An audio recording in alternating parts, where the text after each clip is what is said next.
ہانڈی کا عمل کیا ہوتا ہے؟ دیکھو جو مریض لا علاج ہوتے ہیں نا، آپ جس طرح میڈیکل میں آپ جاتے ہیں تو میڈیسن کھا لیتے ہیں اور آرام آ جاتا ہے، تو کئی جگہ پہ آپ کو جا کے آپریشن تھیٹر پہ جانا ہی پڑتا ہے، وہاں پہ چیر پھاڑ ہوتی ہے اور پھر وہ نسور اور وہ کینسر اور جو گند بلا ہے اس کو ختم کیا جاتا ہے.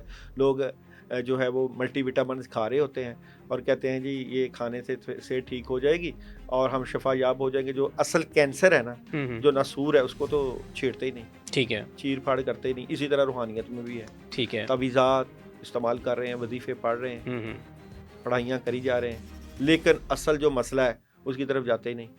اچھا وہ مسئلہ جن ڈالتا ہے، آپ تعویذ استعمال کرتے ہو، جن اس کا توڑ کر دیتا ہے. ہانڈی کا عمل کیسے، تو مطلب جو آپ نے ہانڈی کیا کا عمل ہے کیسے؟ ایک مجرب ترین عمل ہوتا ہے. اس میں جو بندے کے اوپر بد اثرات ہیں، شیطانی اثرات ہیں یا نیگیٹو ہو رہا ہے، اس کو ختم کر دیا جاتا ہے جلا کے. ٹھیک ہے، جنات کو کلام کے ذریعے ہانڈی میں ڈالا جاتا ہے اور آگ لگا کے جلا دیا جاتا ہے. تکلیف ہوتی ہے.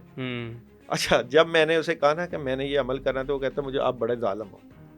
وہ حاضر ہوا تھا نا جن، کہتا آپ بڑے ظالم. میں نے کہا کس بات؟ کہتا یہ جو تم عمل کرتے ہو نا، اس عمل میں بچت کوئی نہیں ہے. تو پھر میں نے الحمدللہ عمل کیا اس کا. ٹھیک ہے، اور الحمدللہ وہ ٹھیک ہے اب.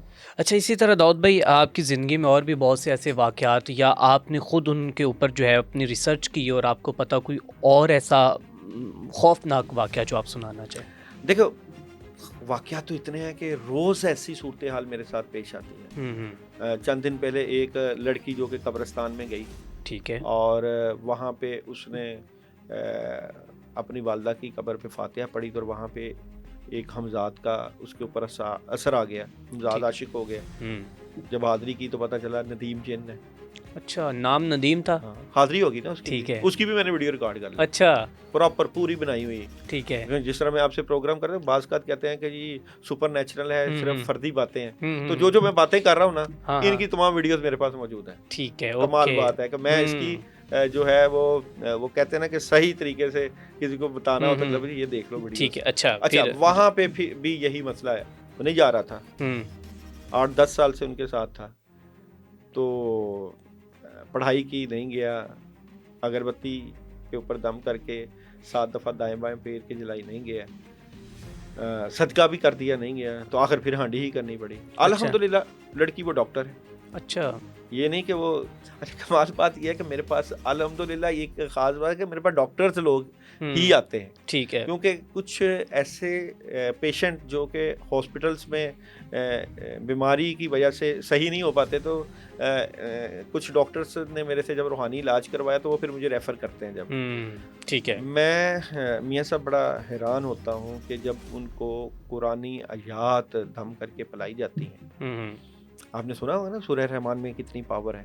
بے شک، جو لوگ لا علاج بیماریاں ہیں تو کہا بالکل جاتا ہے ایسی کہ سورہ رحمان ہاسپٹلس میں سنائی جاتی ہے اسی وجہ سے. سورہ یاسین میں بڑی طاقت رکھی ہے اللہ تعالیٰ نے. سورہ فلق، قرآن پاک کا دل ہے. آیت الکرسی، قرآنی آیات پڑھ کے پلایا جاتا ہے. پانی 3-4 بوتلیں پانی کی دم کر کے دو، یا یہ شوگر، بلڈ پریشر، حتیٰ کہ یقین جانو کینسر تک کا علاج روحانیت میں اللہ تعالیٰ نے ممکن رکھا ہے. بالکل ایسے بندہ حیران ہوتا ہے. اب بندہ کہتا ہے کہ یہ ظاہری بیماریاں، اس کا علاج روحانی بیماریوں سے کیوں کر ممکن ہے؟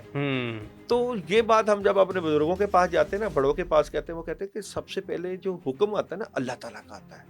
اللہ کی طرف سے حکم آتا ہے کہ کسی بندے کے اوپر بیماری آنی ہے تو پہلے روحانی بیماری ہوتی ہے، پھر ظاہری بیماری بنتی ہے. بالکل دیکھو جب تک اللہ کا حکم نہیں ہوگا، کینسر آ سکتا ہے کسی کے پاس. کینسر کی بھی تو ایک مخلوق ہے نا، شوگر بھی. اللہ خالق ہے، بیماریاں مخلوق. اللہ خالق ہے، بالکل ایسے. اور باقی ساری چیزیں مخلوق ہیں. اگر آپ کو رحمت مل رہی ہے، برکت مل رہی ہے، یہ سب اللہ کی مخلوق ہے. بالکل. تو یہ جو بیماریاں ہوتی ہیں، مطلب ان کا علاج روحانیت سے ہے. روحانیت سے میں کہتا ہوں کہ اگر آپ روحانی بیمار ہیں تو اس کا بیماری کا علاج بھی روحانیت میں، اور اگر ظاہری بیمار ہیں تو ظاہری بھی آپ میڈیسن استعمال کریں. لیکن اگر ان کے اوپر آپ قرآنی آیات پڑھ لیں، سورہ یاسین پڑھ لیں، سورہ فلق ناس پڑھ لیں، سورہ فاتحہ پڑھ لیں، پانی دم کر کے ساتھ پی لیں، صدقہ کر دیں، تو کیوں کر ممکن نہیں ہے کہ اللہ تعالیٰ آپ کو شفا دے.